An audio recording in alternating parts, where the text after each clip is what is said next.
हम लोग आज कर रहे हैं power of president. Power of president.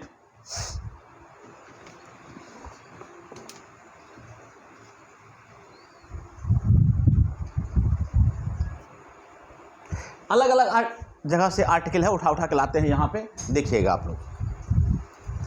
सबसे पहले इसका जो पावर बांटा गया है इस तरीके से है, एग्जीक्यूटिव पावर,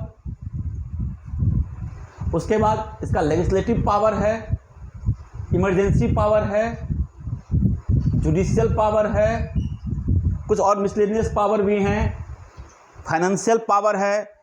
इन सब इसको ये अलग अलग आर्टिकल में लिखा हुआ है, वहाँ से हम लोग इसको लाते हैं और इसको यहाँ पे जमा करते हैं। सुनिएगा, आइए सबसे पहले हम लोग एग्जीक्यूटिव पावर में आते हैं, प्रेसिडेंट का एग्जीक्यूटिव पावर।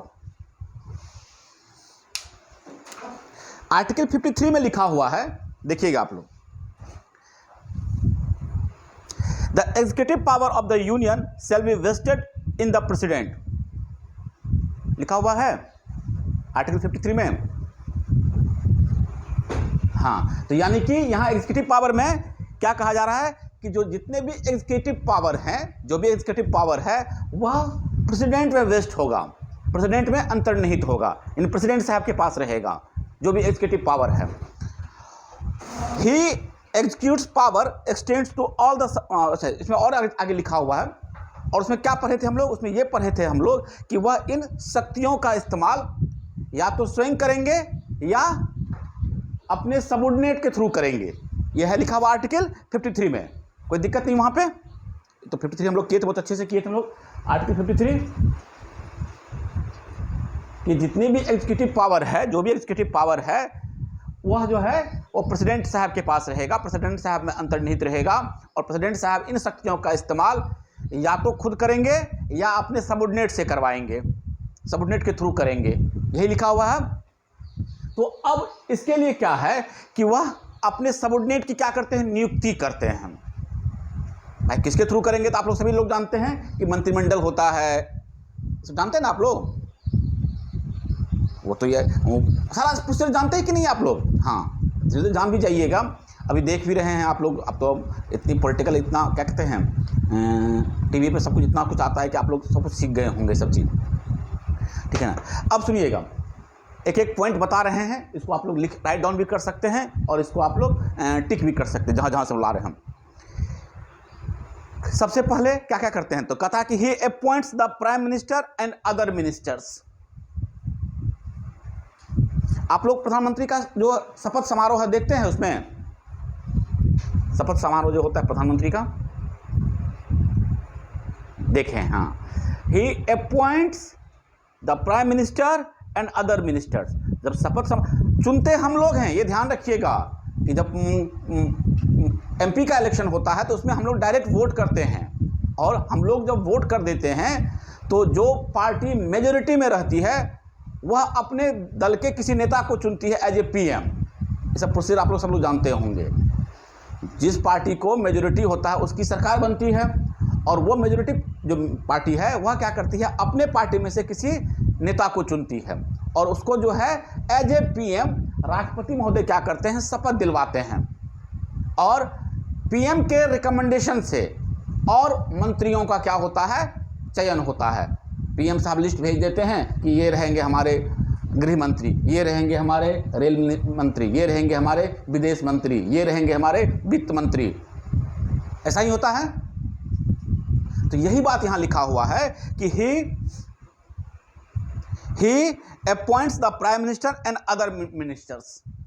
वह जो है अपॉइंट करते हैं, प्रधानमंत्री को शपथ दिलवाते हैं, और अन्य मंत्रियों को क्या करते हैं, भी शपथ दिलवाते हैं। क्लियर, याद रखिएगा इसको। नेक्स्ट आइए, ही अपॉइंट्स द गवर्नर। देखिएगा ये एग्जीक्यूटिव पावर में क्या किसका किसका जो है वो क्या कहते हैं, अपॉइंटमेंट लेते हैं, अपॉइंटमेंट करते हैं।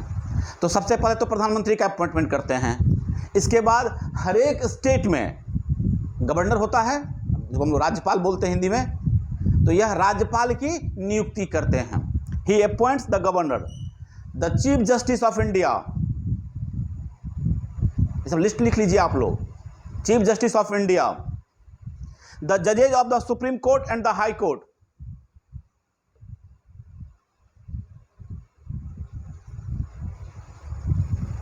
जजेज of the supreme court and high court. Next list में देखिए आप किसका नाम आता है। उसके बाद chairman and member of the UPSC, chairman and the member of UPSC.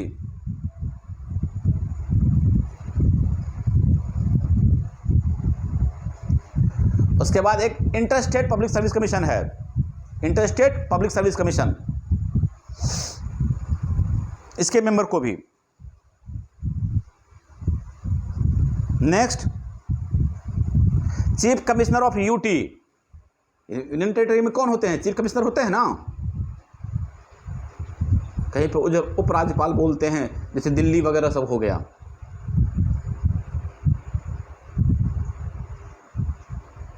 हाँ, next finance commission, member of finance commission, finance commission का हिंदी क्या होता है? वित्त आयोग, वित्त आयोग के सदस्यों का। लैंग्वेज कमीशन, भाषा आयोग के सदस्य का।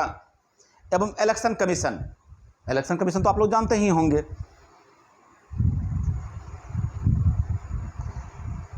इनके सदस्यों की नियुक्ति करते हैं। नेक्स्ट एम्बेसडर, क्या होता है एम्बेसडर का मतलब? राजदूत।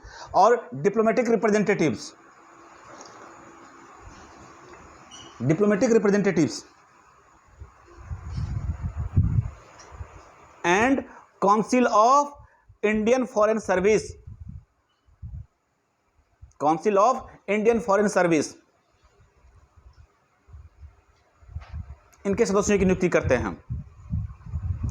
उसके बाद आप लोग कैग जानते हैं, controller and auditor general. CAG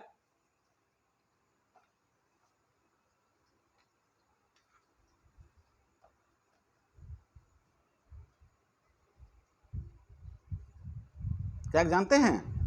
यह भी आपके आर्टिकल में मेंशन है, इसका भी हम लोग आगे इसका पढ़ेंगे, इसको भी। कंट्रोलर एंड ऑडिटर जनरल, तो इन सब का ये अपॉइंटमेंट करते हैं। ये लिस्ट याद रखिएगा आप लोग, जितने लोगों का लिस्ट बोले हैं ये याद रखिएगा, किनका किनका ये अपॉइंटमेंट करते हैं। डिप्लोमेटिक पावर में देख ही लिए इसका, कि जो आपको एम्बेसडर की नियुक्ति करते हैं, ठीक है ना, या फिर कोई अगर डिप्लोमेटिक रिप्रेजेंटेटिव्स कहीं हम लोग भेजते हैं तो उनका ये उनके सदस्यों की नियुक्ति करते हैं। उसके बाद आपका ये फॉरेन सर्विस जो है, Indian council of Indian foreign service, इसकी नियुक्ति करते हैं। तो ये सब इनके पास अपॉइंटमेंट का पावर है एज ए एग्जीक्यूटिव पावर के अंदर। ओके, मिलिट्री पावर आप लोग पहले भी बता चुके हैं, ये लिखा भी है हमारे आर्टिकल, उसी आर्टिकल में जो आर्टिकल हम लोग पढ़ रहे थे। कौन सा आर्टिकल में लिखा हुआ ये चीज़ें? आर्टिकल 53 में ही लिखा हुआ है कि हमारे पास जो सेना बल है, थल सेना, जल सेना, वायु सेना, उनके यह सुप्रीम कमांडेड होंगे। Okay, clear? आर्टिकल 53 में याद रहेगा सबको।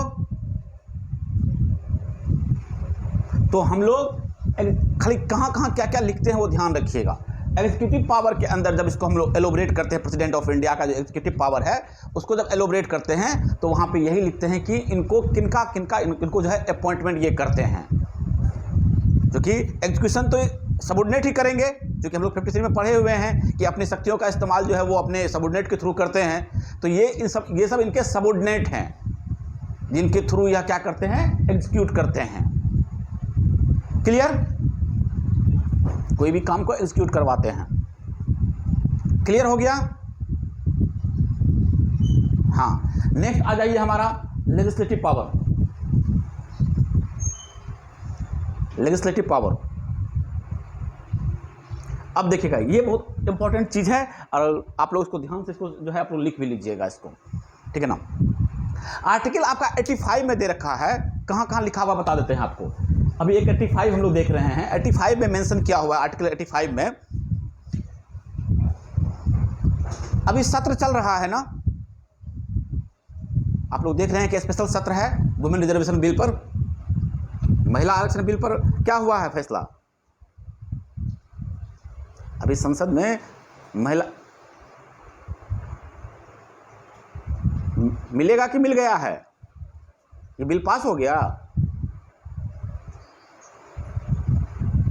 हाँ लोकसभा में पास हो गया है, वही तो बोल रहे हैं। हाँ लोकसभा में पास है। अब 33% महिला जो है वह कहाँ बैठेगी, लोकसभा में बैठेगी, यानी कि जितने सदस्य हैं उनका 33% जो है वो महिला ही रहेंगी। रिजर्व हो गया वो सीट, महिलाओं के लिए रिजर्व कर दिया गया। बाकी तो आप ही लोग के लिए रिजर्व है, 33 को छोड़ के तो बाकी आप ही लोग हैं, रिजर्व नहीं है। 33 को छोड़ दीजिए तो बाकी आप ही लोग ना हैं, जेंट्स ही है ना जी। 33 सीट ना महिला को, तो महिला को लड़ने कहाँ दे रहे हैं आप लोग उस पर। महिला हाँ बिल्कुल, जब आप ये पूछ रहे हैं कि सर हम लोग के लिए रिजर्व नहीं रहेगा, तो इसका मतलब है कि आप लोग लड़ने नहीं दिए हैं आज तक, तब ना 33% देना पड़ गया। कितनी महिला हैं अभी लोकसभा में, आइडिया है कुछ?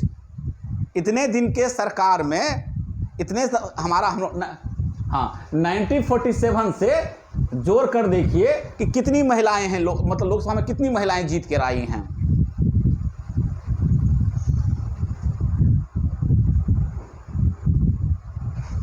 हाँ आपने रोका है, इसलिए 33% देना पड़ गया। आपने रोका है, ऐसे जस्टिफाई मत कीजिए बातों को, आपने रोका है। हम रिजर्वेशन में हम लोग पढ़े हैं आर्टिकल में, ठीक है ना, ये सब चीज़ पढ़े हैं हम लोग कि जो भी ये तो मानना पड़ेगा कि महिलाओं की स्थिति जो है वो सोशल बैकवर्डनेस में रही हैं। अब इसको आप किसी तरह से जस्टिफाई कीजिए, डिफरेंट थिंग है, बट रही है। और जब तक ये नहीं देते, आज की बात नहीं कर रहे हैं, पहले से भी जब से ये दिया जा रहा है तो देने के पीछे बहुत ठोस कारण है, ऐसे नहीं कि बेवजह दे दिया गया है। और आज हम लोग आज़ादी के इतने वर्ष बाद भी महिलाओं के रिजर्वेशन की बात कर रहे हैं लोकसभा में, तो इसका मतलब है कि कुछ ना कुछ गलत है।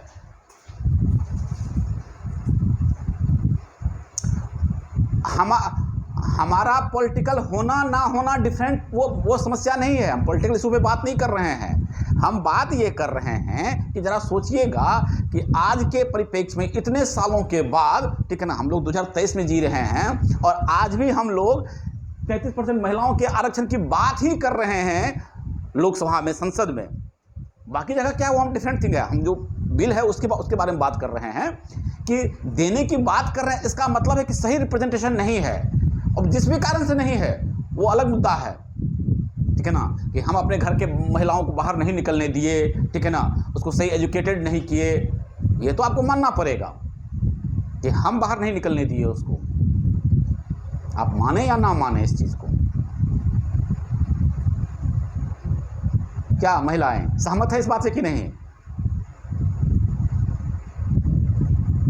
हाँ नहीं, यही सही, ये सही भी, ये सही है राहुल, ठीक है ना, कि आप बोले ना कि हम लोग कोई मना किए, हाँ हम ही लोग मना किए, बिल्कुल ये बात फैक्ट है कि हम ही लोग मना किए कि आप इस घर से नहीं निकलेंगे, ये हम लोग मना किए हैं। आप 5 लोगों से नहीं, अलग अलग लोगों से। पॉलिटिक्स में क्या होता है आप तो देखते ही हैं, 5 लोगों से मिलना पड़ता है, दरबार लगाना पड़ता है, तब तो आप इलेक्शन लड़ेंगे।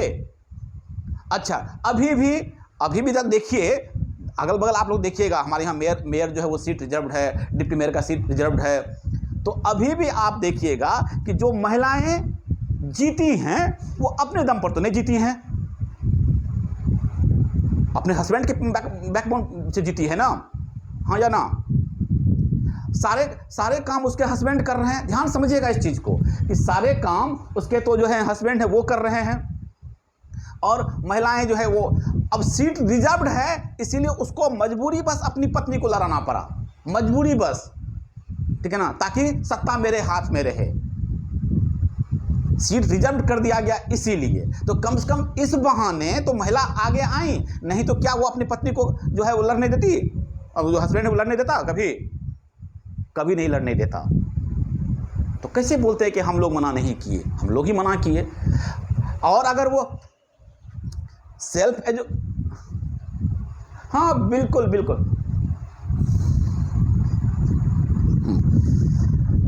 अभी भी हमारे यहाँ हमारे बगल में एक समारोह था, उसको उद्घाटन के लिए आना था डिप्टी मेयर साहिबा को। तो डिप्टी मेयर साहिबा आई, उसके पीछे पीछे उनके हस्बैंड भी आए, समझे। और बेचारे को हस्बैंड के चारों तरफ आदमी भरा हुआ है, ठीक है ना। डिप्टी मेयर साहिबा के साथ बॉडीगार्ड, एक दो आदमी और हैं, क्योंकि उनसे फीता कटवाना था, फोटो में उन्हीं का नाम आना था। लेकिन सारे लोग घेरे हुए हैं किसके? उसको, हस्बैंड को। और उसके हस्बैंड से सब प्रश्न पूछ रहे हैं कि ये सड़क कब बन जाएगा, ये सड़क कब पास होगा। अब सोचिए कौन डिप्टी मेयर कौन है, आप सवाल किससे पूछ रहे हैं? तो ये तो हम लोग ना किए हैं इस तरीके से। तो इसलिए इस बात से डिनाई मत कीजिए कि ये जो रिजर्वेशन की बात हो रही 33% महिलाओं को, तो ये हमारी वजह से उसको देना पड़ रहा है।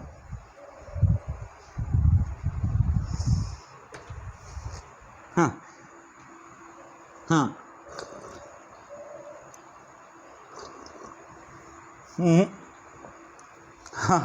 तो क्यों करते हैं? उनको करने दीजिए, तब जरूरत नहीं होती कि ठीक है अब इलेक्शन आप जीत गई हैं। अब ध्यान समझिएगा मेरी बात को, अब आप इलेक्शन जीत गई हैं। अगर हस्बैंड समझदार होता या उसकी पत्नी वेल एजुकेटेड होती, जो पहले से अगर होती पहले से, तो उनके हस्बैंड का यह दायित्व बनता था कि तुम अपना काम अब ईमानदारी से करो, जहां दिक्कत आएगी वहां हम आएंगे, तुम्हारे पीछे पीछे हम घूमेंगे नहीं। मेरा इतना बड़ा बिजनेस है, हम बिजनेस संभालेंगे, तुम जो जाओ जनता को जवाब दो, काम करो, तब ना उसके अंदर आत्मबल आता।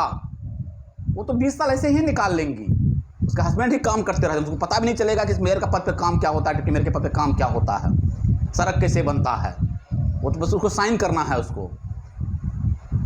तो ये चीज़ें, ये अगर ये कर देता आज, अगर ठीक है ना, कि नहीं तुम अब मेयर हो गई है, तुम अब डिप्टी मेयर हो गई है, जाओ अब तुम अपना काम देखो, जहां दिक्कत आएगी तो दिक्कत तो तुम किसी से पूछोगे, सलाह देगा तो हमसे भी पूछोगे, हम तुमको सलाह देंगे, तुम्हारे पीछे पीछे हम सारा काम हम नहीं करेंगे।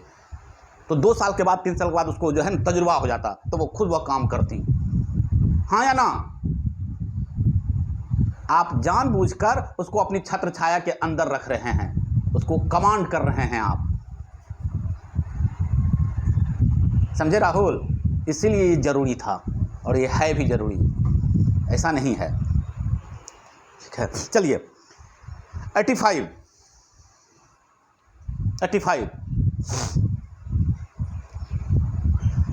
he can summon the parliament and dissolve the Lok Sabha, section 85, article 85, sorry section नहीं, आर्टिकल 85।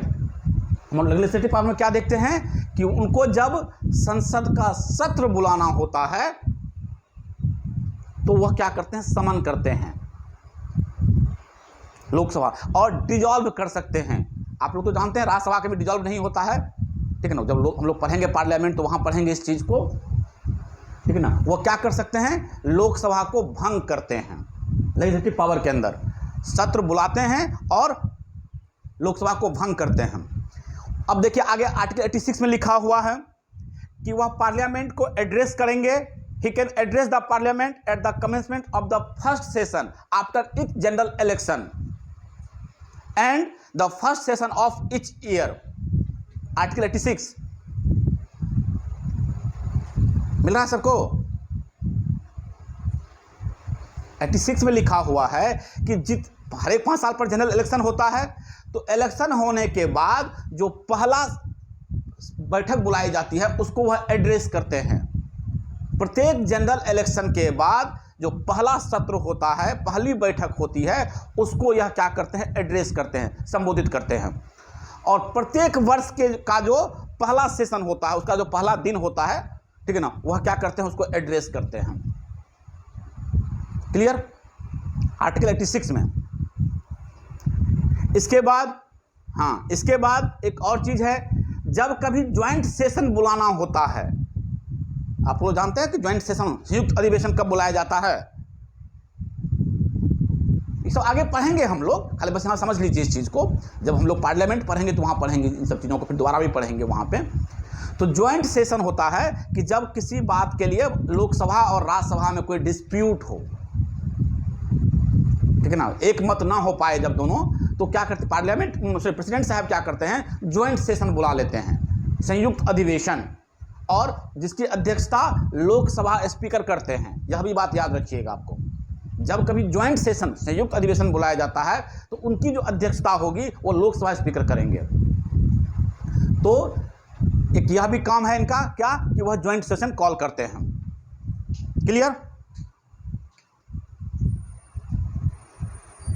इसके बाद लेजिस्लेटिव पावर के अंदर आइए, एक और चीजें हैं। क्या आप लोग लोकसभा स्पीकर को जानते हैं और डिप्टी स्पीकर नाम सुने हैं? ही कैन अपॉइंट, लिखिए, मेंशन कर लीजिएगा, the member of Lok Sabha to preside over its proceedings when the speaker and deputy speaker office fall vacant. अगर लोकसभा या लोकसभा में ही, ठीक है ना, अगर स्पीकर और डिप्टी स्पीकर नहीं है कोई, तो वह क्या कर सकते हैं, लोकसभा के किसी सदस्य को अपॉइंट कर सकते हैं, तब तक आप अध्यक्षता कीजिए। किसी कारण से अगर स्पीकर और डिप्टी स्पीकर जो है वह नहीं है, ऑफिस खाली है, तो वह किसी मेंबर को अपॉइंट कर सकते हैं। इसी तरीके से राज्यसभा में भी करते हैं कि अगर चेयरमैन और डिप्टी चेयरमैन का सीट किसी कारण से खाली है, वैकेंट है, तो वह किसी सदस्य को उसको प्रिसाइडिंग करने के लिए क्या कर सकते हैं, उनकी नियुक्ति कर सकते हैं। उसके बाद आइए आर्टिकल 80, आर्टिकल 80, इसमें क्या है? आर्टिकल 80 में क्या है, यह भी आप लोग को बताए हुए हैं कि वह राज्यसभा में 12 मेंबर को क्या करते हैं, नॉमिनेट करते हैं। आर्टिकल 80 में, ये आर्टिकल से याद रखिएगा आप लोग, सिर्फ ये मत याद रखिएगा कि 12 सदस्य की नियुक्ति करते हैं, आर्टिकल भी याद रखिएगा, आर्टिकल भी पूछता है एग्जाम में। ही nominates 12 members of the Rajya Sabha from amongst the having special knowledge of practical or practical experience in respect of literature, science, art and social service। ठीक है ना, 12 ऐसे लोगों को जो कि किसी विशेष योग्यता रखते हैं, अनुभव रखते हैं, साहित्य में, विज्ञान में, किसी कला के क्षेत्र में और सोशल सर्विस के क्षेत्र में। आर्टिकल 80 आइएगा, उसमें लिखा हुआ है, आप लोग अंडरलाइन कर लीजिएगा इसको। और लोकसभा में कितने सदस्य को नॉमिनेट करते हैं? आर्टिकल 331 में लिखा हुआ है, 331, आर्टिकल 331 देखिएगा जरा इसको, इस आर्टिकल को चेक कीजिएगा है कि नहीं। 331 में he can nominate 2 members to the Lok Sabha from the Anglo Indian community के 2 सदस्य को यह नॉमिनेट कर सकते हैं लोकसभा में। है 331 में, केवल आर्टिकल मेंशन कर देख लीजिएगा, चेक कर लीजिएगा जरा, कहीं स्लिप तो नहीं कर रहे हैं हम, है ना? चलिए तो सही है। इसके बाद नेक्स्ट आ जाइए, लेजिस्लेटिव पावर के अंदर ही देखिएगा, बहुत अच्छा लेजिस्लेटिव पावर है इनके पास। इसके बाद आप लोग ये सब तो सुने ही होंगे, मनी बिल, बिल सुने हैं आप लोग? बिल क्या होता है? बिल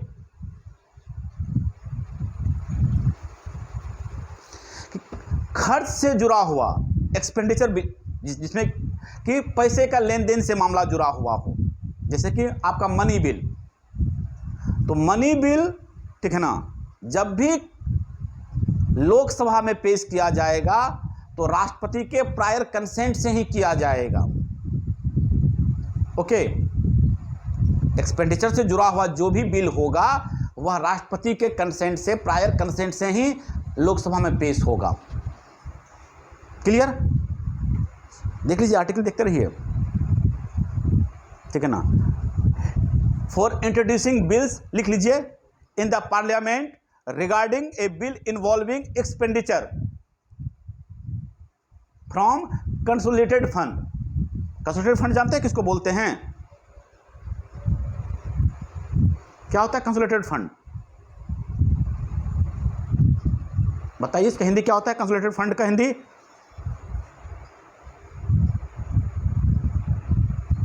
हमारे पास जो है दो तरह का निधि है, संचित निधि है और आकस्मिक निधि है, हाँ या ना? कंसोलिडेटेड फंड का हिंदी बताइए फटाफट, जल्दी जल्दी हमको देख के।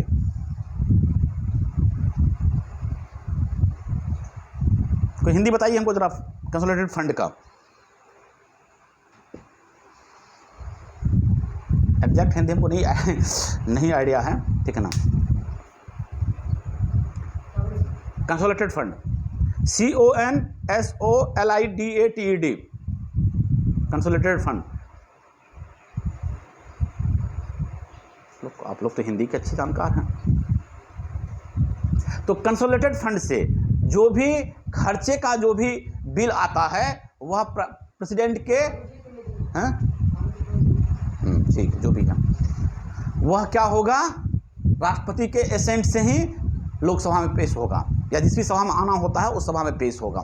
नेक्स्ट आ जाइए। अच्छा, इसके बाद कोई बिल अगर लोकसभा में पास हो गया है और राज्यसभा में पास हो गया है, उसके बाद प्रेसिडेंट साहब के पास जाता है, हाँ या ना? अगर कोई बिल जो है, अभी जैसे वुमेन्स रिजर्वेशन बिल आया है, लोकसभा में पास हो गया, फिर राज्यसभा में पास होगा, फिर कहाँ जाएगा? फिर जाएगा वो प्रेसिडेंट के पास।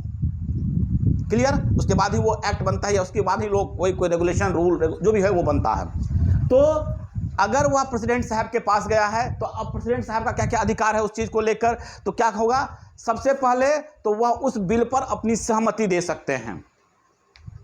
सबसे पहला काम क्या कर सकते हैं? वह सहमति दे सकते हैं। तो give his assent to his bill, सहमति, ठीक है, हम भी इस पर अपनी सहमति देते हैं। और हमारा संसद, याद रखिएगा, हमारा संसद 3 चीज़ों से मिलकर बना है, लोकसभा, राज्यसभा और राष्ट्रपति। ओके, हमारा संसद जो है वह 3 ऑर्गन से है हमारे, लोकसभा, राज्यसभा और राष्ट्रपति। तो लोकसभा में पास हो गया, फिर राज्यसभा में पास हो गया, या राज्यसभा में पहले पास हुआ फिर लोकसभा में पास हुआ, इसके बाद वह राष्ट्रपति की सहमति के लिए जाएगा ही जाएगा। तो राष्ट्रपति के पास क्या क्या अधिकार है कि वह अपनी इस पर सहमति दे सकते हैं। Give his assent to the bill, एक तो सहमति दे सकते हैं, दूसरा क्या कर सकते हैं? विथ होल्ड कर सकते हैं कि ठीक है रखिए हम देखते हैं। वो यह भी कह सकते हैं कि ठीक है अभी हम एसेंट नहीं देंगे, इसको रख दीजिए हम देखते हैं। 2 हो गया। और तीसरा क्या कर सकते हैं? उस बिल को वह वापस कर सकते हैं कि इसमें थोड़ा सा आप लोग ये सब चेंजेस कर दीजिए, इस रिकमेंडेशन के साथ वह वापस कर सकते हैं कि जरा एक बार फिर से इसको देख लीजिए रिकंसिडरेशन के लिए। Return the bill for reconsideration of the parliament. अब इसमें एक नियम यह है कि अगर राष्ट्रपति महोदय ने किसी बिल को वापस कर दिया है और अगर वह बिल पुनः उसी स्थिति में या कुछ बदलाव के साथ वापस प्रेसिडेंट साहब के पास आएगा, तो प्रेसिडेंट साहब जो हैं उस बिल पर अपना एसेंट देने के लिए क्या होंगे? बाध्य होंगे। क्लियर? तो किसी बिल को लेकर प्रेसिडेंट साहब के पास कितनी ताकत है देख लीजिए सभी लोग। कोई दिक्कत इसमें किसी को? बोलते चलिएगा फटाफट जहां तक समझ में नहीं आएगा।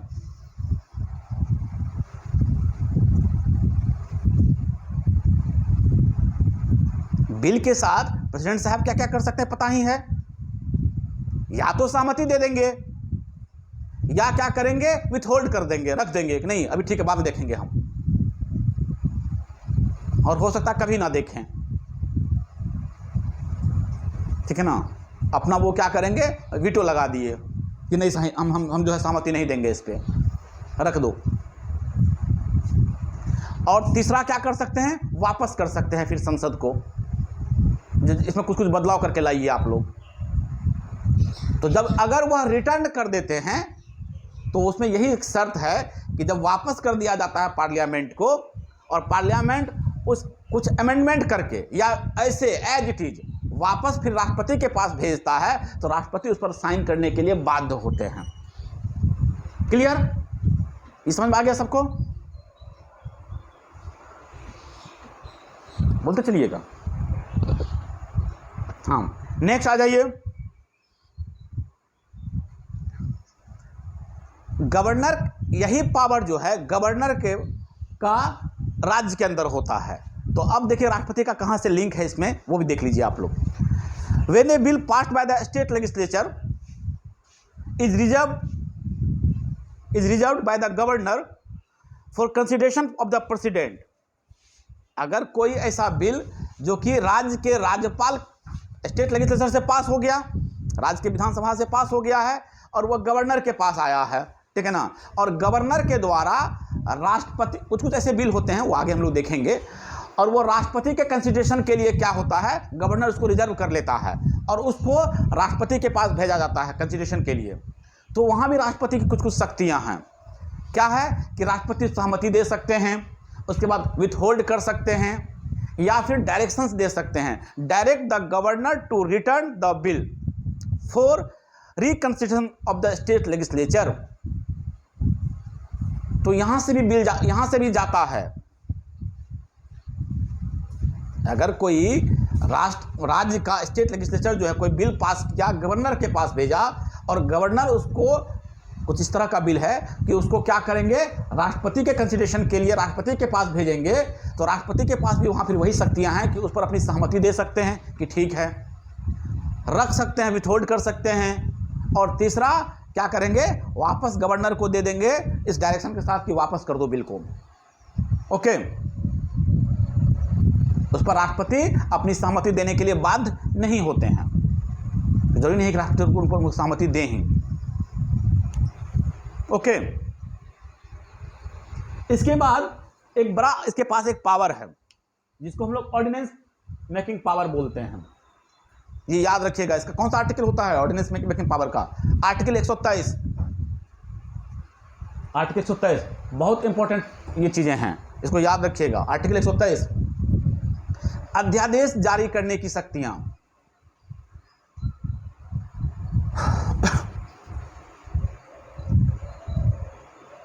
अध्यादेश जारी करने की शक्तियां।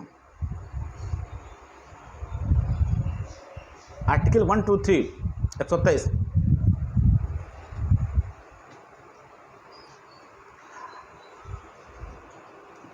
अब देखिएगा अध्यादेश क्या होता है। जब संसद जो है वो सत्र में ना हो, यानी संसद की बैठक नहीं चल रही हो, ना लोकसभा चल रहा हो ना राज्यसभा चल रहा हो, संसद सत्र जो है अभी नहीं चल रहा हो, और राष्ट्रपति को लगे कि कोई नेशनल इशू है, कोई ऐसा इशू आ गया है जिस पर इमीडिएट कोई कानून बनाना जरूरी है। ओके, वो हम लोग आगे इसको डिटेल में आगे पढ़ेंगे, बस यहाँ हल्का सा समझा देते हैं आपको। ये चैप्टर 5 में आगे है, चैप्टर कौन सा 123 में जब जाएंगे तब पढ़ेंगे वहाँ विशेष रूप से। यहाँ से थोड़ा सा समझ लीजिए कि अगर संसद जो है सत्र में नहीं हो और राष्ट्रपति को लगे कि इस चीज़ पर इमीडिएट अभी कोई लॉ बनाना, कोई कानून बनाना, कोई रेगुलेशन पास करना जरूरी है, तो राष्ट्रपति क्या करते हैं, आर्टिकल 123 के तहत ऑर्डिनेंस पास इशू कर देते हैं। और इस ऑर्डिनेंस का वही वैल्यू होता है जो पार्लियामेंट के द्वारा पास कोई लॉ का होता है, सेम इफेक्ट होगा।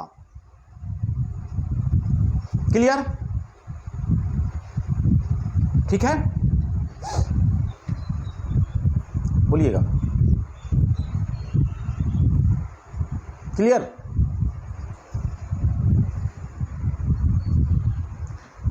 इसके हिंदी में अध्यादेश बोलते हैं, अध्यादेश जारी करने की शक्तियां। बोलते चलिएगा आप लोग, जहां कहीं दिक्कत है बोलते चलिएगा। अगर प्रेसिडेंट ने ऑर्डिनेंस पास किया है अंडर ऑर्डिनेंस इशू किया है अंडर आर्टिकल 1, 2, 3, ठीक है ना, 123 के तहत, तो वहाँ उसके द्वारा पास ऑर्डिनेंस की वही वैल्यू होगी, उसका वही स्टेटस होगा जो कि लोकसभा या राज्य जो पार्लियामेंट के द्वारा पास किसी लॉ का होता है, पास किसी रेगुलेशन का होता है। तो फिर इसमें नियम कायदा है, वो 123 में देखेंगे आगे, तो ऑर्डिनेंस के अलग से जब क्लास लेंगे तब आप बताएंगे इसमें, ठीक है।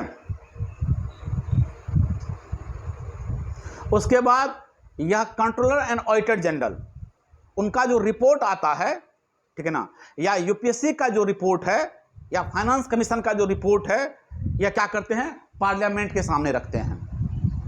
अगर यूपीएससी ने कोई रिपोर्ट बना के भेजी है या कैग ने कोई रिपोर्ट बनाकर भेजी है, तो यह पार्लियामेंट के पटल पे रखते हैं उसको। क्लियर? यही आपका लेजिस्लेटिव पावर हुआ। दिक्कत किसी चीज में इसमें? एग्जीक्यूटिव पावर, लेजिस्लेटिव पावर में कोई प्रॉब्लम?